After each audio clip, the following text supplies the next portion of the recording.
दोस्तों, GS centre में आपका स्वागत है। मैं जयंत आज 73वां संविधान संशोधन का पार्ट 2 लेकर आया हूँ। सो गाइस, पार्ट ए देखने के लिए आप हमारे प्लेलिस्ट में जाके पार्ट ए देख सकते हैं। पार्ट 2 को अपन कंटिन्यू करते हैं। आप प्लीज़ इस चैनल को सब्सक्राइब करें, लाइक करें और शेयर करें, जिससे हम आपके लिए बहुत सारे इंपॉर्टेंट वीडियोस ला सकें। तो गाइस,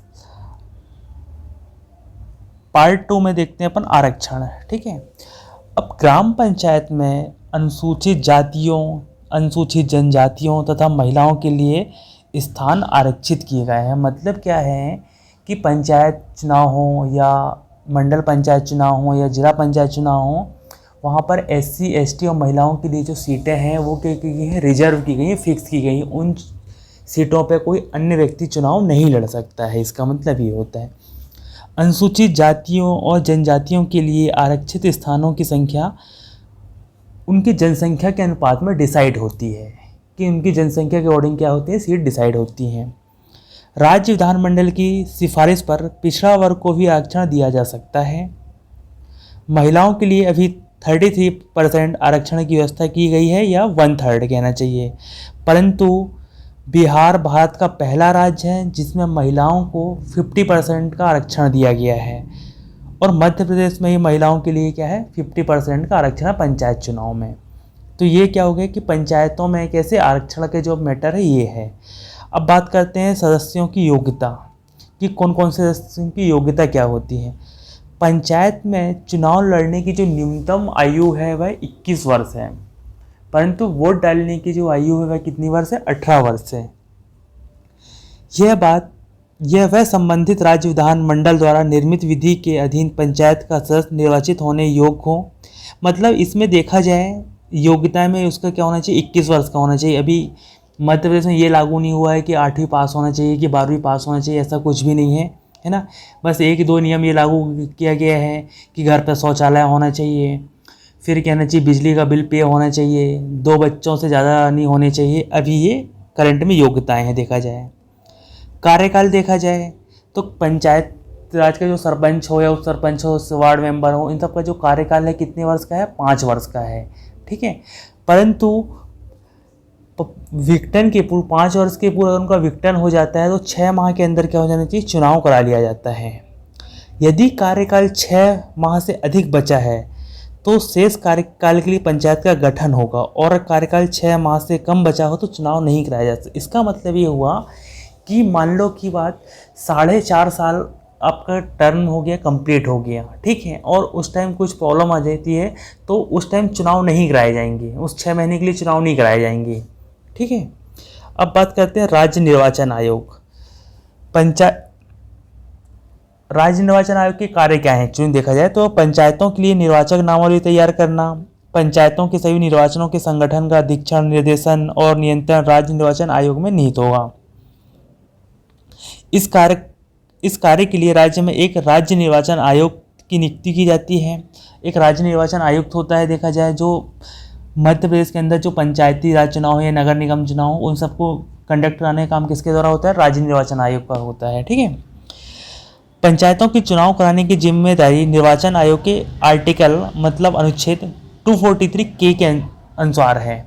मतलब कहना चाहिए पंचायतों के लिए जो चुनाव का जो आर्टिकल है, अनुच्छेद है, क्या है, 243 है। राज्यपाल के द्वारा राज्य निर्वाचन आयुक्त की नियुक्ति की जाती है। बहुत इंपॉर्टेंट फैक्ट है, राज्यपाल के द्वारा राज्य निर्वाचन आयुक्त की नियुक्ति की जाती है। राज्य निर्वाचन आयुक्त की सेवा शर्तें तथा कार्यकाल का निर्धारण किसके द्वारा किया जाता है, राज्यपाल के द्वारा किया जाता है। अब अपन बात करने वाले हैं वित्त आयोग की।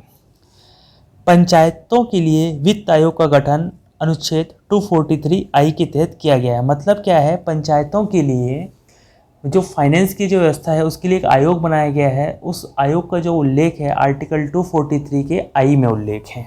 ये डायरेक्ट क्वेश्चन पूछा जाता है कि निर्वाचन आयोग का उल्लेख कौन से आर्टिकल में देखने को मिलता है। ये पीएससी का ही क्वेश्चन है और पटवारी में भी और अदर एग्जाम में आपको देखने को मिलेंगे। तो ये आर्टिकल अपने को पूरे रटे होने चाहिए।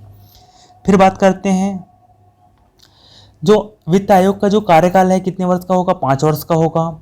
यह वित्त आयोग राज्य सरकार और पंचायती राज संस्थाओं के बीच धन के बंटवारे के संबंध में सिफारिश करेगा। मतलब क्या है कि धन बंटवारे का काम करता है किसके द्वारा? वित्त आयोग के द्वारा। आयोग यह भी तय करेगा कि राज्य के संचित कोषों से पंचायतों को कितना धन दिया जाए और कितना धन नहीं दिया जाए। ठीक है, यह पंचायतों की वित्तीय स्थिति में सुधार के लिए उपाय सुझाएगा कि कैसे वहाँ की फाइनेंशियल कंडीशन को सुधारा जाए, जिससे पंचायतों की व्यवस्था को और सुदृढ़ बनाया जा सके। यह अपना प्रतिवेदन राज्य के राज्यपाल को देगा। ठीक है, वित्त आयोग का जो है प्रतिवेदन किसको दिया जाता है? वित्त आयोग के द्वारा राज्यपाल को प्रतिवेदन दिया जाता है। ठीक है, तो इसमें इंपॉर्टेंट क्या है देखा जाए वित्त आयोग में 243I जो आर्टिकल ये इंपॉर्टेंट है, इसका जो कार्यकाल है ये इंपॉर्टेंट है, और ये जो प्रतिवेदन है वह किसको सौंपता है ये इंपॉर्टेंट है। सो गाइस देखते हैं कि पंचायत से संबंधित कुछ इंपॉर्टेंट आर्टिकल। ये आर्टिकल आपको 100% अच्छे से याद होना चाहिए, क्योंकि इससे क्वेश्चन आपको जरूर देखने को मिलेंगे एग्जाम हॉल में, चाहे वो पटवारी का एग्जाम हो, चाहे PSC हो, चाहे व्यापम के कोई भी एग्जाम हो, कोई ना कोई एक आर्टिकल आपसे जरूर पूछा जाता है। सो गाइस स्टार्ट करते हैं। आर्टिकल 243 में परिभाषाएं हैं। अब परिभाषाएं के बाद क्या आ जाएगा? 243A में क्या आ जाएगा? ग्राम सभा। बी में क्या आ जाएगा? 243B में पंचायतों का गठन होगा। पहले ग्राम सभा होगा, फिर ग्राम सभा तो उसका क्या कर देंगे अपन? गठन कर देंगे। सी में क्या हो जाएगा? संरचना हो जाएगा। 243C सी करके प्रोनाउंस हो रहा है, और सी संरचना। ठीक है, डी में क्या हो जाता है? स्थानों का आरक्षण। डी का मतलब क्या होता है? डिवीजन। डी फॉर डिवीजन, और डिवीजन का मतलब क्या हो जाता है? बांटना। एक ट्रिक है, मेरा बनाया हुआ ट्रिक है, डी फॉर डिवीजन। ठीक है, तो डिवीजन किससे संबंधित हो जाएगा? आरक्षण से संबंधित हो जाएगा। 243E एज में ई आता है ना, तो ई से किसको डिनोट हो रहा है? अवधि। एज मतलब अवधि, वर्ष, है ना, तो मतलब क्या हो जाएगा? ई का मतलब क्या हो जाएगा? पंचायतों की अवधि। ये आर्टिकल को आप बार बार रिकॉल करेंगे तो आपको 100% याद हो जाएंगे।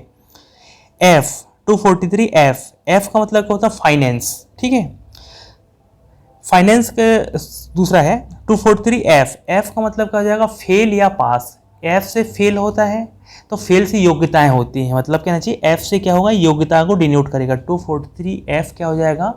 सदस्यों के लिए जो योग्यताएं हैं, जो 21 ईयर्स है ना उस पे है। 243G for God. गॉड क्या होते हैं? शक्ति प्रदान करते हैं, तो 243G मतलब पंचायतों को शक्तियाँ, पंचायतों की जो शक्तियाँ हैं 243G में है। H 243H में क्या है? पंचायतों की कर शक्तियाँ हैं। 243H में क्या है? पंचायतों की कर शक्तियाँ हैं। 243I में क्या है? वित्त आयोग का गठन है। 243 में राज्य वित्त आयोग का गठन है। जे में क्या है? 243J में पंचायतों का लेखांकन है। के में क्या है? पंचायतों के लिए निर्वाचन है। एल में क्या है? 243L में संघ राज्य क्षेत्रों को लागू होना है, मतलब संघ राज्य क्षेत्र में इसका लागू होना है। 243M में क्या है? इस भाग का कुछ क्षेत्र में लागू ना होना है। 243N में क्या है? प्रत्येक राज्य 1 वर्ष के भीतर पंचायती राज को लागू करें। 243O में क्या है? निर्वाचन संबंधी मामलों में न्यायालयों के हस्तक्षेप का वर्णन है। सो गाइस ये कुछ इंपॉर्टेंट आर्टिकल हैं। इसमें सबसे इंपॉर्टेंट मैं कुछ आर्टिकल बता दे रहा हूँ, आप उनको अच्छे से पढ़िए। जैसे डी है, 243D है, 243F है, 243I है, 243K है। इस प्रकार से कुछ आर्टिकल आपको याद देंगे। ऑप्शन से भी आप ऑप्शन भी एलिमिनेट कर सकते हैं एग्जाम हॉल में।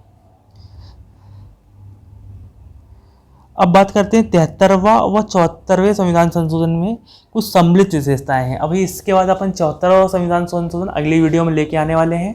ठीक है, तो 73वां संविधान संशोधन अपन नगर पंचायतों से पढ़े हैं, ग्राम पंचायतों से, और 74वां संविधान संशोधन अपन नगर पालिकाओं से पढ़ेंगे। ठीक है, तो इसमें कुछ दोनों की कॉमन विशेषताएं हैं, वो देख लेते हैं क्या है। पंचायतों और नगर पालिकाओं के चुनाव के लिए एक राज्य निर्वाचन आयोग का वर्णन है। मतलब क्या है? राज्य निर्वाचन आयोग के द्वारा ही पंचायतों और नगर पालिकाओं का चुनाव कराया जाता है। सेकेंड देखते हैं, राज्य और पंचायतों के मध्य वित्त के विभाजन के लिए एक राज्य वित्त आयोग का वर्णन है। मतलब वित्त आयोग के द्वारा ग्राम पंचायतों को फाइनेंस प्रोवाइड कराया जाता है और नगर पालिकाओं को भी। पंचायतों और नगर पालिकाओं दोनों की जो कार्यकाल है, कार्यावधि है, 5 वर्ष की होती है। पंचायतों को विघटित होने की 6 महीने की समय सीमा की निर्वाचन कराना आवश्यक है। ये नगर पालिका में भी है। पंचायतों और नगर पालिकाओं के निर्वाचन के लिए न्यूनतम आयु 21 वर्ष है। अन्य पिछड़ी जातियों के लिए आरक्षण राज्य सरकार द्वारा निर्धारित है। SC ST के लिए भी कहना चाहिए आरक्षण निर्धारित है ना। पंचायतों और नगर पालिकाओं दोनों महिलाओं के लिए आरक्षण के बाद ये क्या है, कॉमन विशेषता है दोनों में, 73वें संविधान संशोधन में और 74वें संविधान संशोधन में। सो गाइस, ये हमारा जो कहना चाहिए 73वां संविधान संशोधन का पार्ट बी है, ये यहीं पे समाप्त होता है। Thank you for watching. Please दोस्तों इस चैनल को आप सब्सक्राइब करें, लाइक करें और शेयर करें, जिससे हम आपके लिए और भी इस प्रकार से इंपॉर्टेंट वीडियोस ला सकें। साथ में आपके लिए आने वाले टाइम में ऑब्जेक्टिव क्वेश्चन भी करेंगे। Thank you guys.